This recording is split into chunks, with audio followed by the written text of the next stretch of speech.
Peço que os irmãos abram vossas Bíblias no livro de Jó, capítulo 42. Jó 42.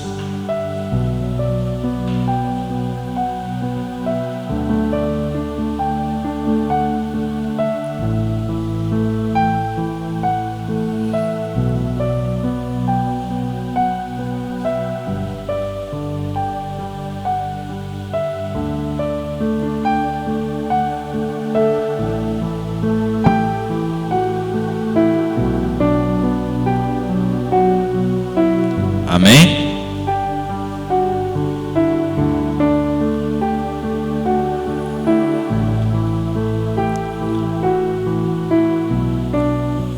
Livro de Jó 42, apenas o versículo de número 2.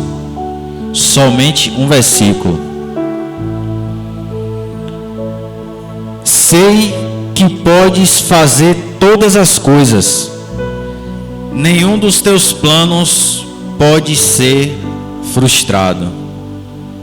Somente isso. Podem tomar os seus assentos. Feche seus olhos. Bendito seja o nome do Senhor, e o teu reino jamais terá fim. Fala conosco, Senhor. Fala de forma clara, concisa e eficaz. Fala não o que nós queremos ouvir, e sim o que nós precisamos ouvir. E que nós venhamos sair daqui no mínimo diferente de que quando entramos, mas que venhamos sair fortalecidos, purificados pelo sangue de Jesus. Amém? Razar, razar. Força, força. Que nós venhamos sair fortalecidos esta noite.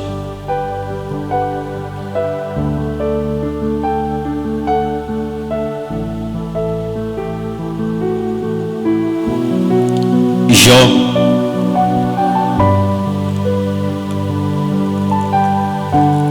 Falar sobre Jó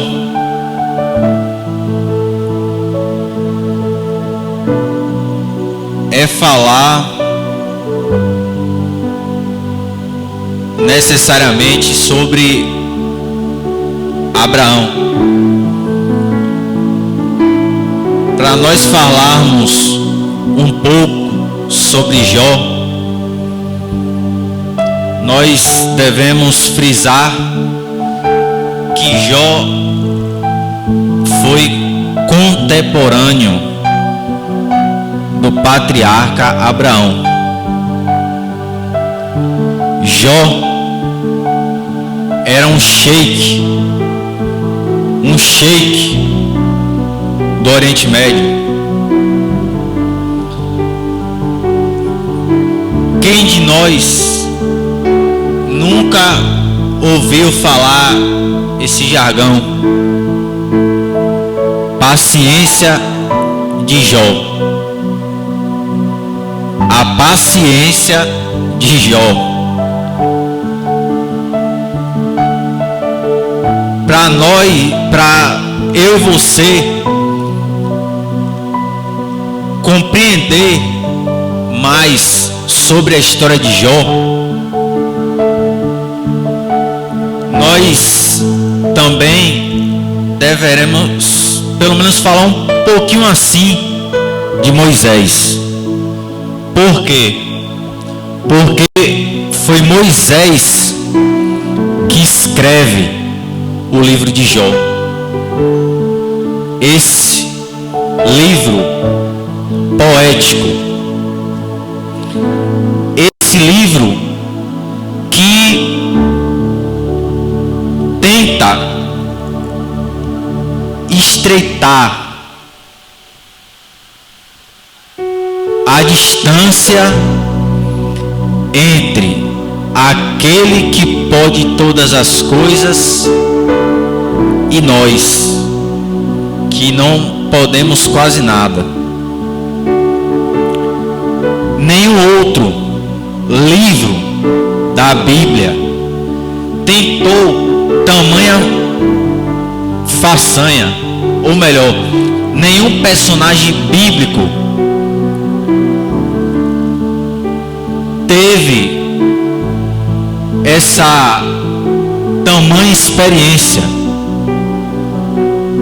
de, através do seu estilo de vida, passar para mim e para você sobre distância entre aquele que pode todas as coisas, aquele em que uma das suas mãos ele tem o planeta, as constelações, os astros, as estrelas, os sistemas solares, no caso solar, e os outros sistemas do cosmos. Tudo cabe na palma de sua mão.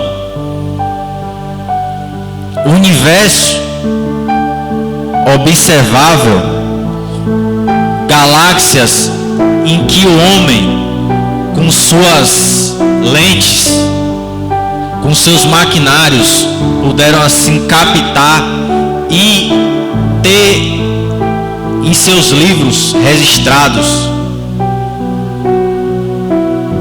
Esse Deus a qual nós tanto buscamos tem em sua mão tudo, mas também tem na sua outra mão um recém-nascido, com a mesma delicadeza em que segura um recém-nascido, ele segura todo o universo observável em que o homem ainda não conseguiu contemplar. Esse é o Deus em qual a gente busca. Um Deus com tamanha maestria que o peso de todos os universos e o peso de uma criança, para ele é o mesmo. Um Deus que não sabe o que é o tempo. Um Deus em que não existiu e nem existirá nem início e nem fim. Um Deus que somente Ele pode receber esse título de eterno.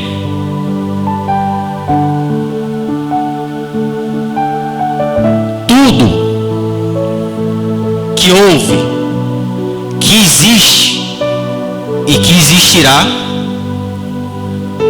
só pôde existir, só pôde estar existindo e só existirá por causa dele. Sem ele, nada do que foi feito se fez. Porém, se nós pensarmos dessa forma, nós compreenderemos que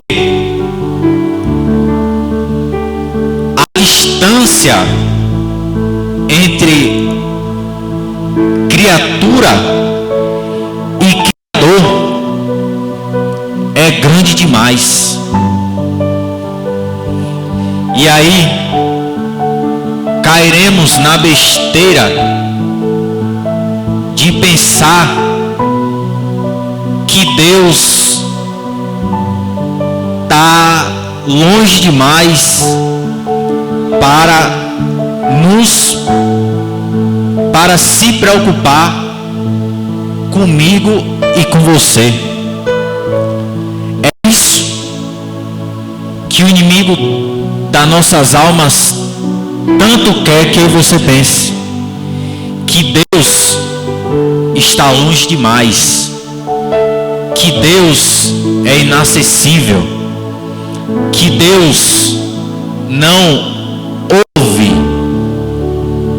o nosso clamor, que Deus não ouve as nossas orações, que nós estamos aqui perdendo tempo. É isso que o nosso adversário tanto lança na nossa psique, no nosso intelecto. Porque Deus é Espírito. Ninguém aqui viu a glória de Deus. Então, como o único homem que pôde contemplar a glória de Deus foi Adão, a partir da queda de Adão, Deus teve que criar algo chamado fé. Antes de Adão não existia fé. Por que não existia fé? Não precisava da fé. Deus via Adão e Adão via Deus face a face. Porém, quando Adão cai, Adão começa a experimentar isso que nós sabemos de cor e salteado. Essa palavra por nome distância. Essa palavra que o inimigo muito usa para nos enganar, para dizer o tempo todo: Deus está distante demais, a quilômetros e quilômetros e quilômetros de distância. Porém, Deus está aqui nessa noite. Eu ouvi um amém? Vou repetir de novo. Deus não está a milhares e milhares de anos-luz, como a ciência diz. Deus está aqui, através do Espírito Santo de Deus. Porque Jesus não mente, e Ele falou: onde tiver dois ou mais reunidos em meu nome, eu estarei ali presente. Então, cai por terra a investida do nosso inimigo em dizer que Deus é inacessível, que Deus está anos-luz. Mentira. Mentira. Porém, capítulo 42 de Jó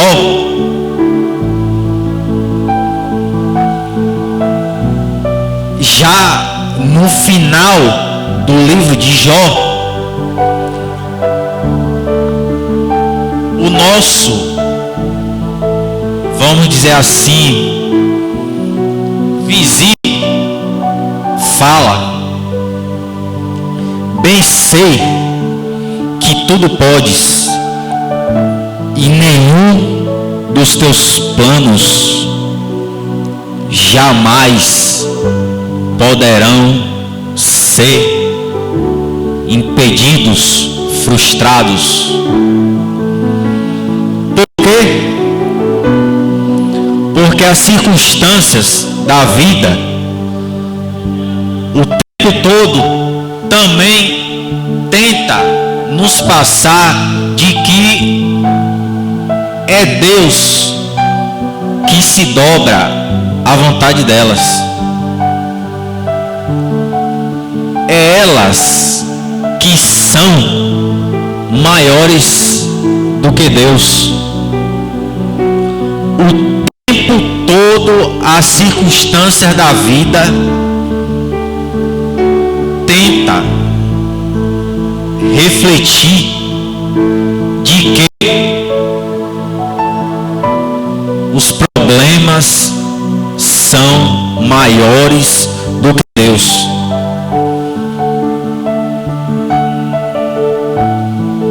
Capítulo 42 de Jó mostra a trajetória de um homem que agora não conhecia mais Deus por ouvir falar, mas conhecia Deus através de uma experiência. Vou me adiantar.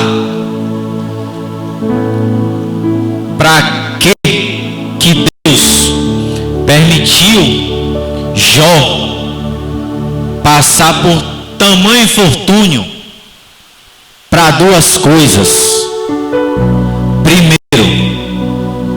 Primeiro, mais importante, para eternizar Jó.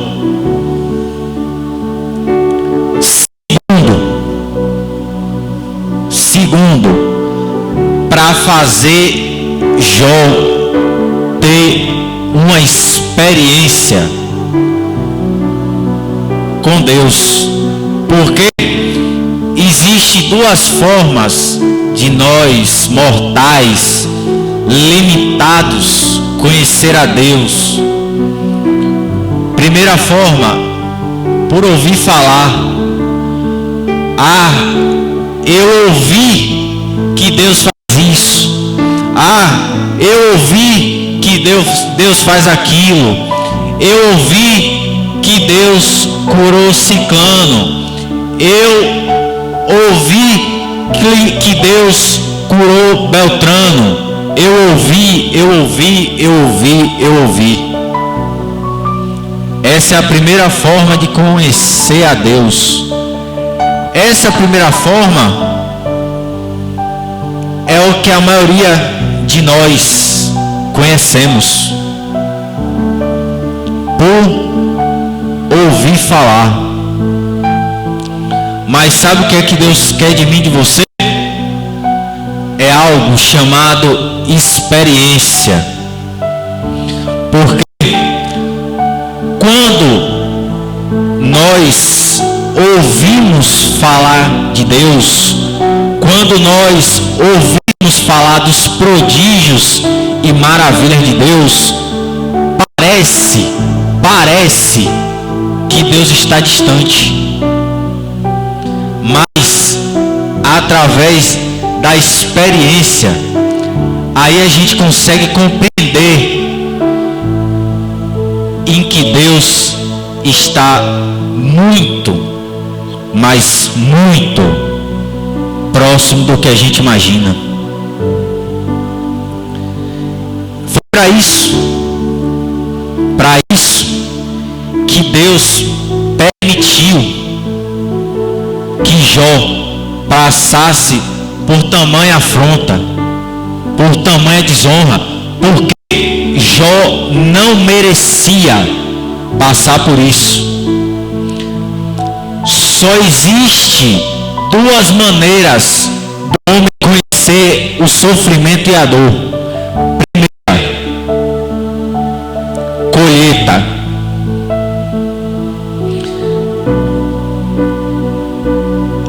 As pessoas mais de idade falam que não tem como uma mangueira dar um limão. Não tem como uma jaqueira dar uma laranja. Uma mangueira dá manga. Uma macieira da maçã. Quem foi que disse? Foi Jesus que disse. O nome disso é lei. Isso é uma lei que rege. E aqui eu sinto a presença do Senhor. A lei que Jesus fala da colheita, da semeadura e da colheita, é uma das muitas leis do mundo espiritual, porque o mundo espiritual é regido por leis. É como uma engrenagem. Aqui, o mundo físico é a engrenagem de baixo, a engrenagem menor. O mundo espiritual é a engrenagem maior. A engrenagem maior, quando gira, faz a engrenagem menor se mover. Então, as nossas leis nada mais são do que o reflexo do Olam Rabá, o mundo vindouro. Então, nós assim entendemos que o que faz essa engrenagem do mundo físico funcionar é o mundo vindouro. É o mundo que eu e você iremos pisar, morar para a glória de Deus na eternidade. Nós estamos nesse mundo, nós vivemos nesse mundo, mas nós não somos daqui. Nós estamos assim, passando uma chuva. Nossa morada eterna é lá. Nós vivemos para lá. Nós levantamos todos os dias para lá. Nós vislumbramos lá. Nós vivemos para lá. Então, a engrenagem chamada Olam Rabá, mundo vindouro, reino dos céus, reino espiritual, reino de Deus, assim nós podemos chamar como a gente quiser, não muda nada, é a mesma coisa. Essa engrenagem move e faz o mundo de cá funcionar. Então, não adianta eu e você ficar batendo na mesma tecla, queremos o tempo todo tentar mover essa engrenagem pequena, que não dá certo. É só perder tempo. Então, sabe o que é que você tem que fazer? O que Jesus disse: buscai primeiro o reino dos céus e a sua justiça, e as demais coisas vos serão acrescentadas. Então, nós assim compreendemos o mundo vindouro rege esse mundo. O mundo espiritual faz essas engrenagens todas aqui funcionar através de leis espirituais. O nosso pastor presidente fala, e é a pura verdade, o mundo espiritual é complexo. O mundo espiritual é sensível. O mundo espiritual é muito mais do que você conseguimos compreender. Ele é regido através de leis. Porém, existem atitudes que fazem o mundo espiritual também se mover. Porque o maior apóstolo, o maior evangelista, apóstolo Paulo, fala que o nosso culto racional é dividido em duas partes. A primeira parte de baixo para cima, e a outra parte é de cima para baixo. É uma via de mão dupla. Não existe culto só de baixo para cima, nem somente de cima para baixo. O culto racional falado por Paulo é uma via de mão dupla. Deve existir essa ida e vinda. Então, a lei a qual me refiro é uma lei das mais simples espirituais. Simples. Se você quisermos colher laranja, temos que plantar uma laranjeira. Se você quisermos colher um pé de uma fruta, vou dizer assim, uma fruta aqui da nossa região, abacate, diaconisa, um abacate, pronto. Se nós quisermos colher um abacate, tem que plantar o que? Um abacateiro. É abacateiro mesmo que fala? A gente tem que plantar um abacateiro. A gente não pode plantar um abacateiro e esperar colher uma laranja. O que Jesus está falando? Quer colher coisa boa? Planta coisa boa. Porque quem planta o mal colherá o mal. Todavia,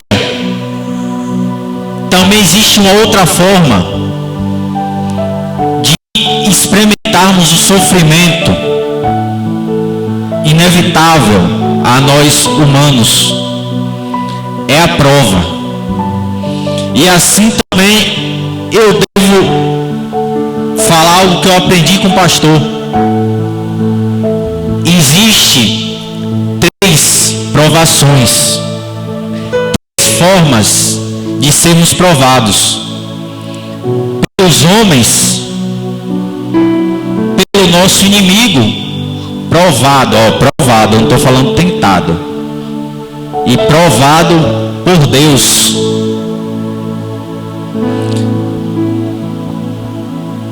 O que aconteceu na vida de Jó foi uma provação, não foi uma colheita. No início, nós lemos no livro de Jó, em que Deus fala: tá vendo? Seja bom e fiel. O que é que Deus está falando? Só está plantando coisa boa. E quem planta coisa boa, mais cedo ou mais tarde, plantará coisa boa. Porém, se o justo Jó, o tzadik Jó, plantasse coisa mal, Deus também falaria: tá vendo ali, Jó? Tá vendo essa provação? Foi porque plantou. Mas Deus é justo. Deus fala: tá vendo aí meu servo Jó? Tá colhendo o que plantou. E aí, meus irmãos, eu venho bater uma tecla. Será que o que você passa, será que é provação? Ou será que é colheita? Será que quando eu chego aqui e me ajoelho, ou aí, ou aqui, clamando misericórdia de Deus? Será que eu estou colhendo o que plantei? Ou será que é uma provação? Porque, irmãos, se for provação, tem um dia e tem uma hora para terminar. Mas se for colheita, aí pode pôr as barbas de molho, que aí o negócio é diferente. Porque misericórdia a Deus. Misericórdia. Quem planta, colhe. É simples assim. É simples. Não existe muito enfeite. Plantou, colheu. Quem está o tempo todo ali na biqueira, quem está o tempo todo ali roubando, uma hora a conta chega. Pode ostentar aqui o dinheiro fácil, pode cair aqui agora, mas me desculpe, a vala vai estar já ali pronta.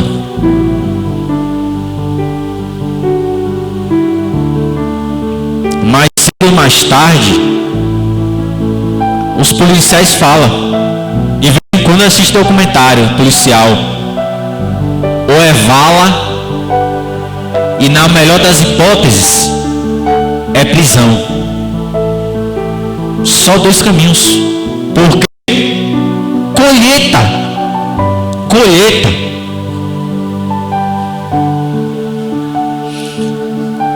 E aí, o que falta em nós é maturidade para, na hora que o calo apertar, a gente saber clamar a Deus.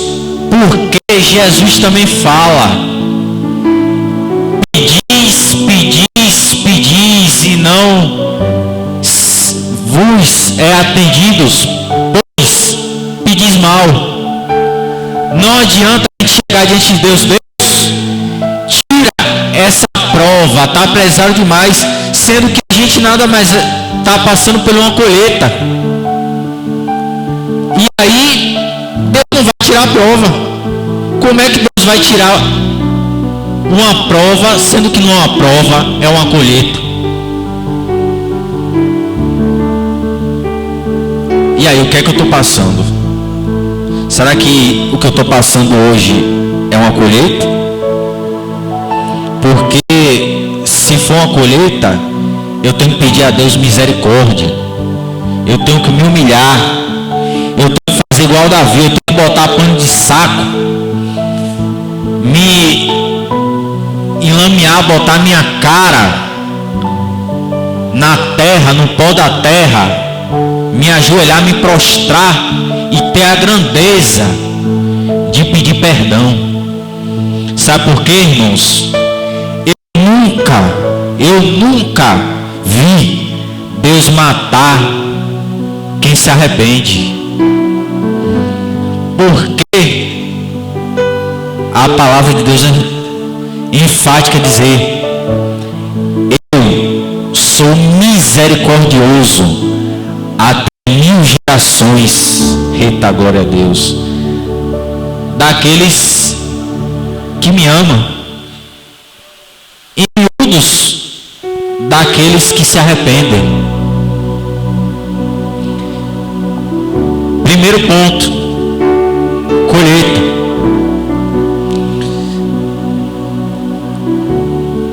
Vou fazer mais outro adendo na colheita. Não sei, eu iria pregar sobre distância, mas Deus está me levando para esse lado, eu não sei porquê.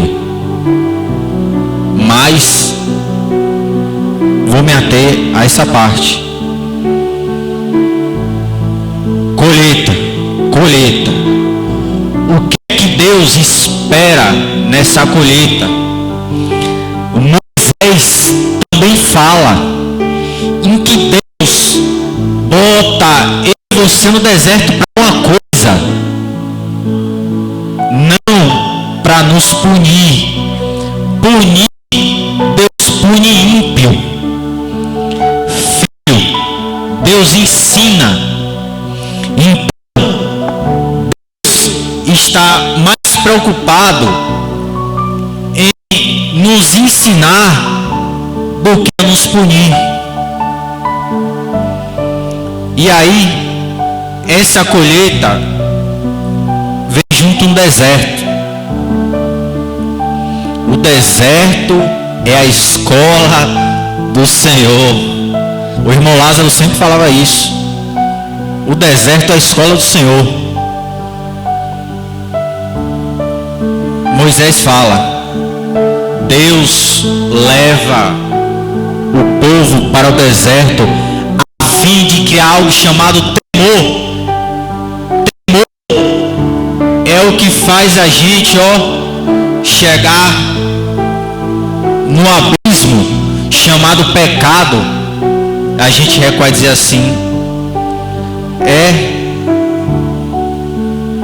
pode até ser saboroso, pode até ser belo, mas é pecado. Não vale a pena. O preço é alto demais. O preço do pecado é alto demais. Não vale a pena. Então, para fim de criar temor no coração do homem, Deus bota o homem na escola. E o que vai determinar a minha e a sua presença na escola é nossa capacidade de aprender com os erros. Vou repetir: nossa capacidade de aprender com os erros.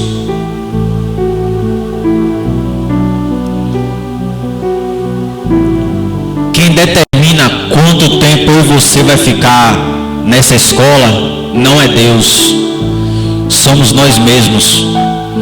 A partir do momento que Israel aprendeu em que não se pode adorar outros deuses além do único verdadeiro Deus, quando Israel aprendeu a ser fiel,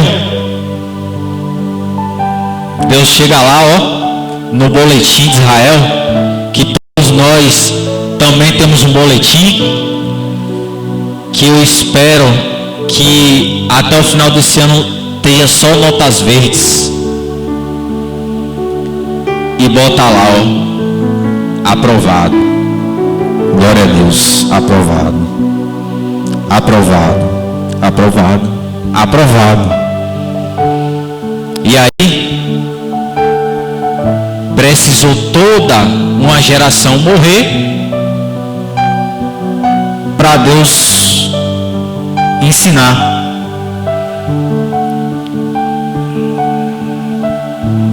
Colheita. Segundo, provação. Provação essa que também nós temos que ter discernimento. Será que quem está me provando é a minha carne? Será que o que está me provando é o inimigo? Ou será que quem está me provando é Deus?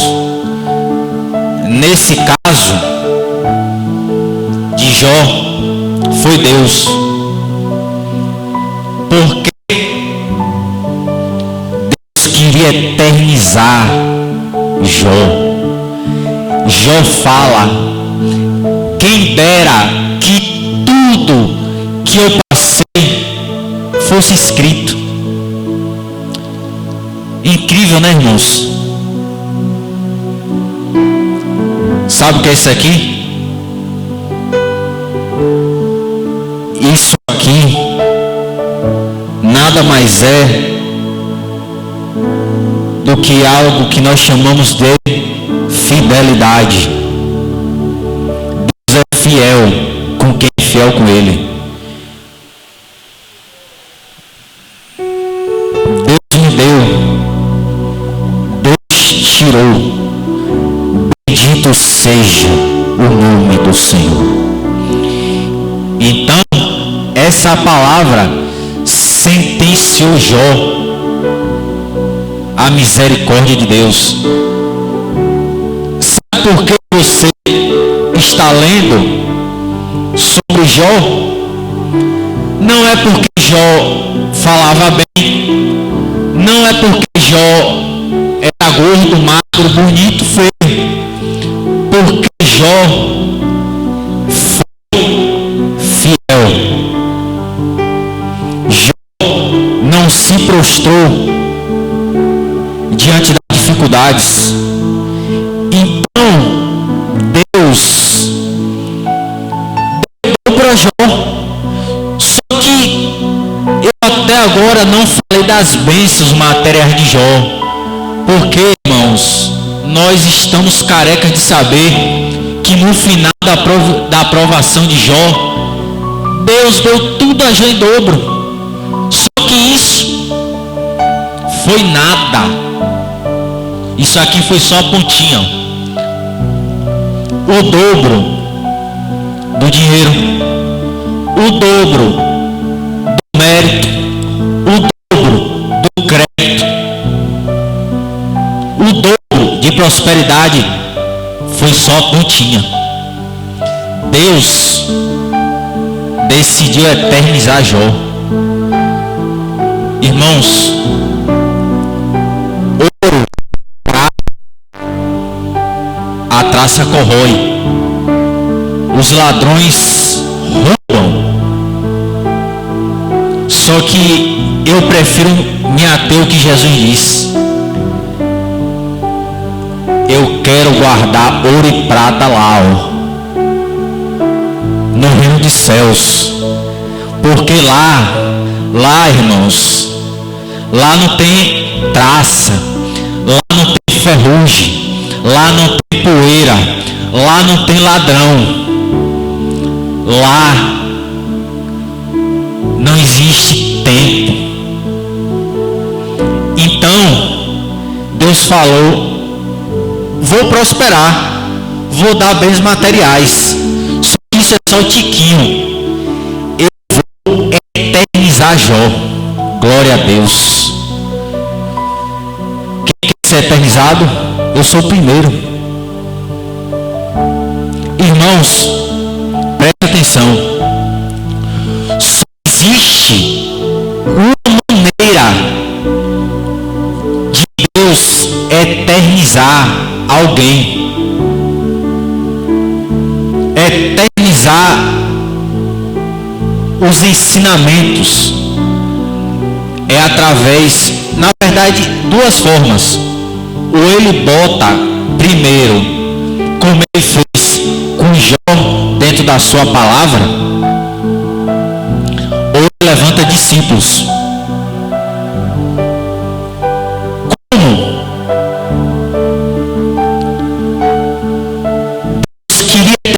Jó,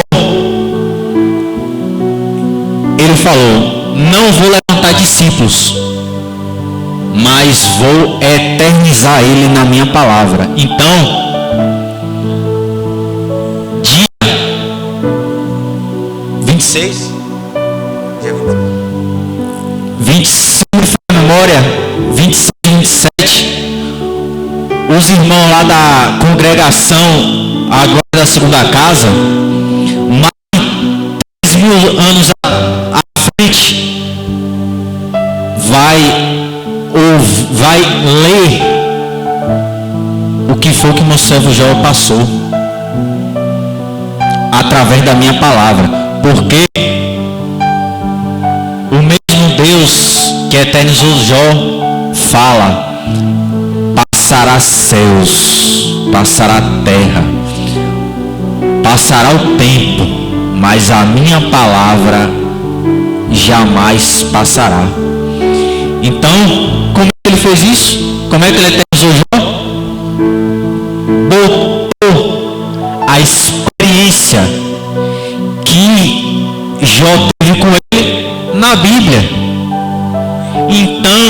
passará céus e passará terra.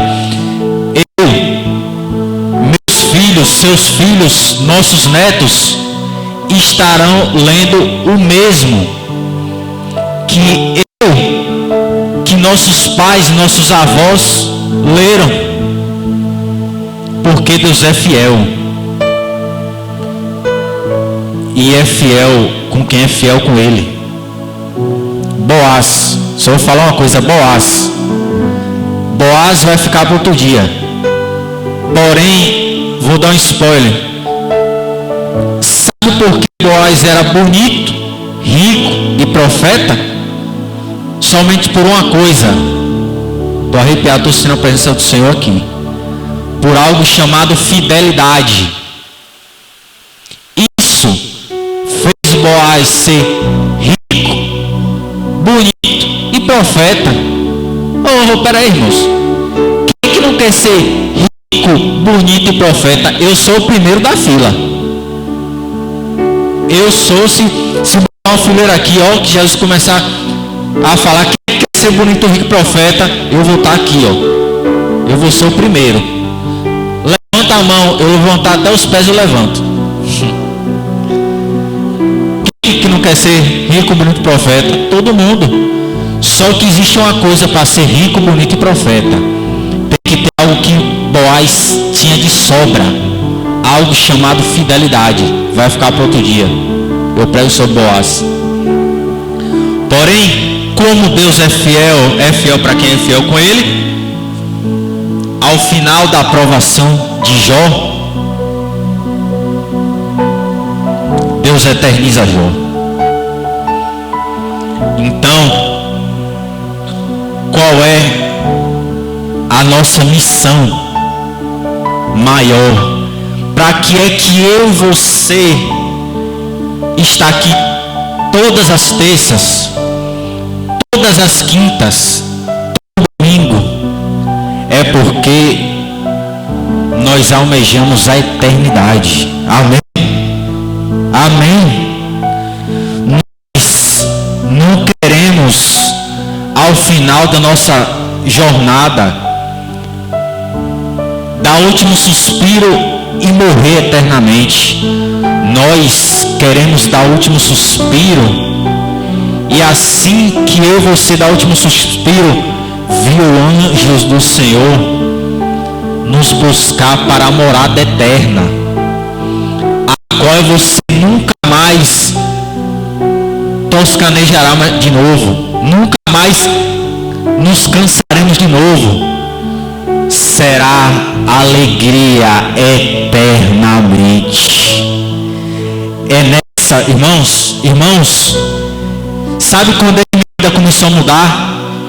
Como eu parei de dar importância às coisas em que o tempo destrói e comecei a dar importância a coisas a qual o tempo não tem influência, o tempo não vence. Eu parei de viver para o mundo, para o tempo, e comecei a viver para a eternidade e para Deus. E é isso que eu e você precisa cada vez estar mais e mais alinharmos com a eternidade. Vou só dar um exemplo. Não costumo falar isso não, mas eu vou falar hoje. Sabe o que é eternidade? Pense que aqui tem uma corda. Pronto. Pense que isso aqui, ó, é uma corda. Tá vendo aqui? Pense que essa ponta aqui é a nossa vida aqui na terra. Aqui, ó, é o fim dela. Isso aqui preto é a eternidade. Só que porém, esse preto não tem fim. Esse preto é eterno. Aí a pergunta que Deus está fazendo aqui nessa noite, vou pegar de novo. Será que você está vivendo para esse pino aqui, que tem centímetros? Ou será que a gente está vivendo para esse cabo preto, que não tem fim? Que assim como esse preto que o preto quer dizer mistério, que a palavra do Senhor fala que o que tem reservados para nós nunca subiu ao coração do homem. Então, o máximo que a gente pode dizer é que nós seremos alegres pela eternidade. Só isso não basta. Amém? Só para encerrar, Jó. Sabe em que Deus permitiu que Satanás tocasse em Jó? O mesmo que pode tocar em nós, porque a Bíblia, ela não é um livro que fala de Deus, ela é um livro que fala de pessoas que andaram com Deus. Sabe por quê? A Bíblia não tem falando como é Deus, se Deus tem olho verde, se tem olho azul, como é a forma de Deus. Nós sabemos que Deus é um mistério. Deus tem 72 nomes. O nome que eu mais gosto é Yahvé. Sabe o que significa Yahvé? Eu sou o que sou. Sabe o que isso quer dizer? Eu sou um mistério. Ninguém, repito o que eu estou dizendo, ninguém conhece esse mistério. Nós conheceremos, mas ninguém mortal conhece esse mistério. Então, o mais próximo que tem o poder de mudar a nossa vida é a sua palavra. O que é a palavra do Senhor? A palavra do Senhor é recheada de experiências, de pessoas que andaram com Ele. Experiências. O que aconteceu com Jó acontece, se não aconteceu, está acontecendo, acontecerá conosco. Já estou encerrando. O inimigo, grave o que eu estou falando. Aqui, grave o que eu estou falando. Satanás só pode tocar em 3 áreas da nossa vida. Quais são elas? Primeiro, no que a gente tem, no que a gente ama e em que a gente é. Repita comigo. No que a gente tem, no que a gente ama, no que a gente é. Como isso? Primeiro, Satanás tocou no que Jó tinha. Lembra? Como um sopro, de uma hora para outra, Jó perdeu toda a sua riqueza. Primeiro. Segundo, Satanás toca em quem Jó ama. Satanás mata os seus filhos. Segunda forma que Satanás pode tocar em nossas vidas. Terceiro, esse é o limite do homem. É quem a gente é. Porque, irmãos, sabe o que a gente é? Sabe o que é produzido isso? Deus permite Satanás tocar no corpo de Jó, na saúde de Jó, no que a gente tem, no que a gente ama e em que a gente é.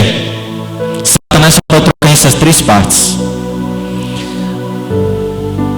Como nós somos diferentes, talvez o meu limite seja diferente do seu. Talvez o que você suporte, eu não suporte.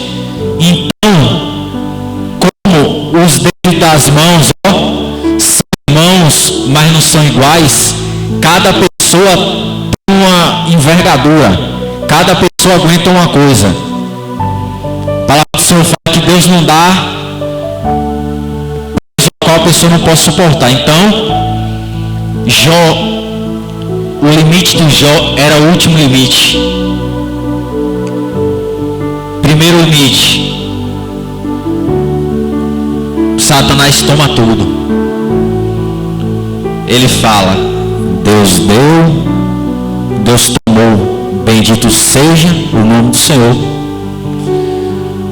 Segundo, morreu quem ele amava. Deus deu, Deus tomou, bendito seja o nome do Senhor. Terceiro nível, Deus deixa Satanás tocar em quem Jó era, na sua saúde. Deus fala: só não toca na vida de Jó, que a vida de Jó é minha. Lição para nós: Deus nunca deixará Satanás tocar em nossas vidas. Pode tocar no que a gente tem, no que a gente ama, até em que a gente é, mas na vida não. A vida é dele. Só ele deu e só ele pode tomar. Então, na hora que Satanás toca no terceiro nível, Deus vai no coração de Jó e fala: não, aí é o limite. Você só toca até aí. E aí, como Deus não divide a glória dele com ninguém, Deus não chega no primeiro tempo, Deus não chega no acréscimo do primeiro tempo, muito menos no início do segundo tempo, nem no meio do segundo tempo. Deus só chega aos 45 do segundo tempo, na verdade nos acréscimos. Sabe por quê? Porque Deus não divide a glória dele com ninguém. Jesus chega quando Lázaro já estava morto. Sabe por quê? Se Jesus chega quando Lázaro ainda estava doente, Jesus ia ter que dividir a glória dele com os remédios, com os doutores. Como Deus não divide a glória dele com ninguém, então ele chega aos 45.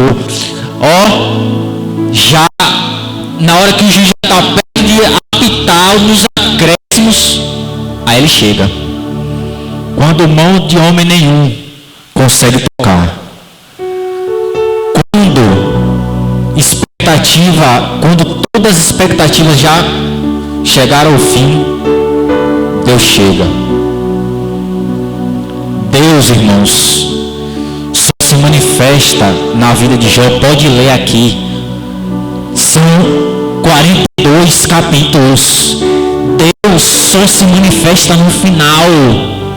A história se repete com Jesus. Jesus só chega no final. Então, sabe o que nós aprendemos? Fique sobre seus pés. Já irei finalizar.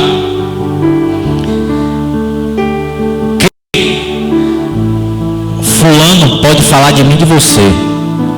Ciclano pode falar de mim e de você. A e B pode falar de mim e de você. Porém, a última palavra é de Deus. A última palavra é de Deus. Assim como Jó, como Satanás falou, assim como os amigos de Jó falaram, mas a última palavra foi de Deus. E quando Deus fala, é lei, é decreto. As circunstâncias têm que se dobrar. Satanás tem que se dobrar. Os homens têm que se dobrar. Porque não é Deus que se dobra, e sim tudo e todos que se dobram diante daquele que tudo pode. Feche seus olhos. Barahovo Adonai Omelha Leolam Baru Hashim Kavô Melhuton Oleolam Vaê. Bendito seja o nome do Senhor, e o teu reino e a tua palavra jamais terá fim. Razar. Fomos fortalecidos pela tua palavra, Senhor. Aqui está pessoas que têm o único e verdadeiro objetivo, que é a eternidade. Nós não vivemos para esse mundo. Nós estamos nesse mundo, mas não somos desse mundo. Nós não pertencemos a esse mundo. Ó Eterno, misericordioso, justo, compassivo e bom, nos dá uma habilidade que eu até hoje só pude perceber em Cristo. Cristo tinha a única habilidade de que ele andava no meio de pecadores e não pecava, no meio de ladrões e não roubava, no meio de prostitutas e não se prostituía, no meio de impuros, mas era santo. Nos dá, ó misericordioso e justo, eterno, clemente, nos dá essa habilidade, ó Pai.